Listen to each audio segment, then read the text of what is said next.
Bonsoir Pierre Charon. Bonsoir. Vous êtes sénateur LR de Paris. Vous arrivez tout juste du palais du Luxembourg où vous êtes en pleine négociation pour obtenir un rôle clé. On va y revenir. Après les municipales, eh bien, votre parti sort renforcé des élections sénatoriales. C'était dimanche, c'est le grand retour de la droite. Pas du tout. Elle était déjà installée depuis 2014. On a repris le Sénat en 2014 avec le président Larcher. On l'avait perdu quand je suis arrivé en 2011. J'étais le seul à sourire d'ailleurs, parce que moi j'étais content d'être élu, mais on avait perdu la majorité. C'est au Sénat, mais sur la scène nationale... J'étais un peu décalé. Oui, mais en 2014, Gérard Larcher est revenu, le bicamérisme était de retour, donc la démocratie. Et là, je savoure ces moments depuis là. Et là, on a gagné, les centristes ont gagné, donc personne n'est vexé, nous aussi. 9 sièges, c'est pas mal.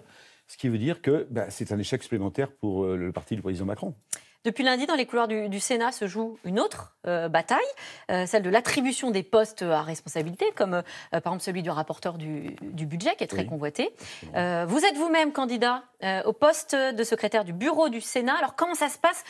Vous faites campagne, vous êtes en pleine négociation. Tout le monde fait campagne pour la questure, pour la vice-présidence, pour tous les postes du bureau. Il y a 26 personnes dans le bureau.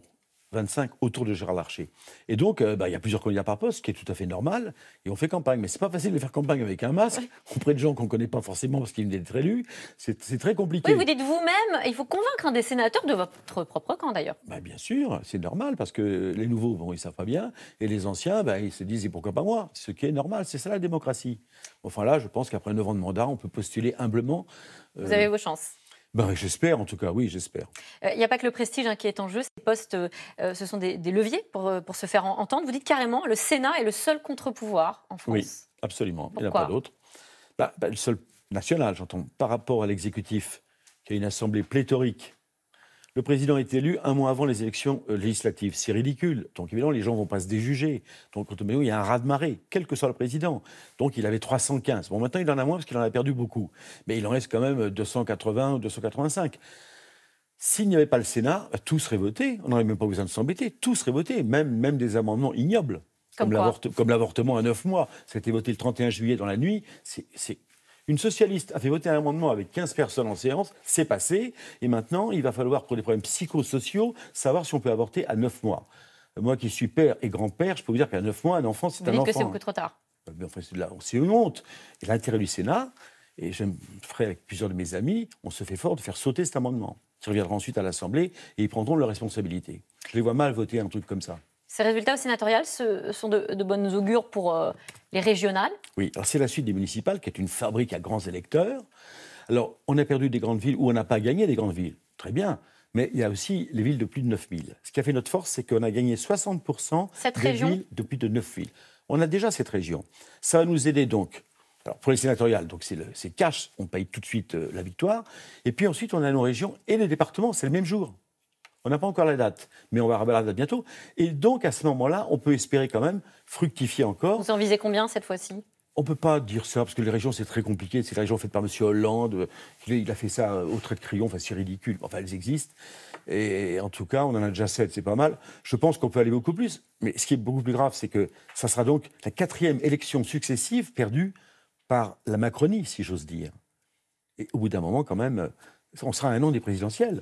Alors justement, pour beaucoup de têtes d'affiche à droite, les régionales vont servir de test aux présidentielles. Je pense à Xavier Bertrand, Valérie Pécresse, Laurent Wauquiez. Vous pourriez soutenir un de ces 3 candidats? Écoutez, je ne sais pas. Même s'ils ne sont pas de votre oui, parti. mais enfin, on fait des primaires, nous, pour l'instant.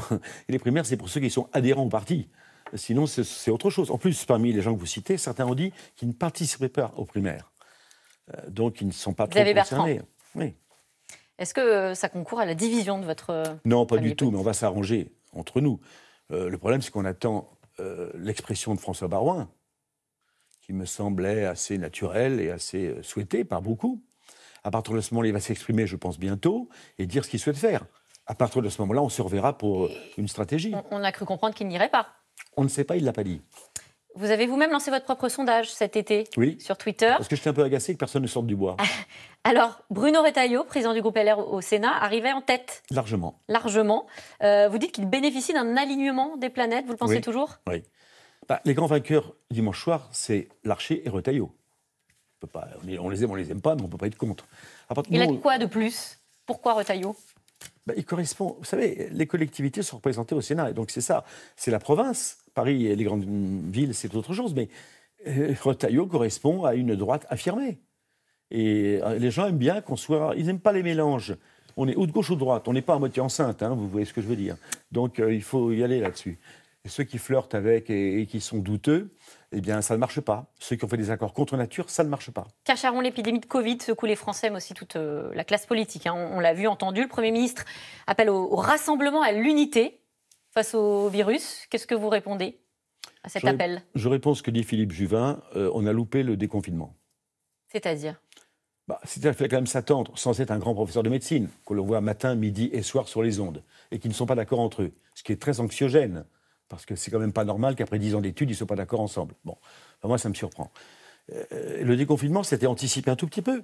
Alors, on avait manqué de masques. De quoi on va manquer maintenant? De tests. Et puis demain, on va manquer de quoi? De lits. Alors, il y a des mesures, justement, de restriction qui ont été prises. Oui, mais... Bon, tout le monde n'est pas d'accord. On a entendu Renaud Muselier, président de la région PACA, qui a contesté ces mesures. Oui. D'ailleurs, la justice vient de rejeter sa demande. Hier, c'est Nicolas Dupont-Aignan, député de l'Essonne, président de Debout de la France, qui a interpellé Jean Castex à l'Assemblée. Il parle, lui, de mensonges à répétition. Je vous propose qu'on regarde et vous réagissez ensuite.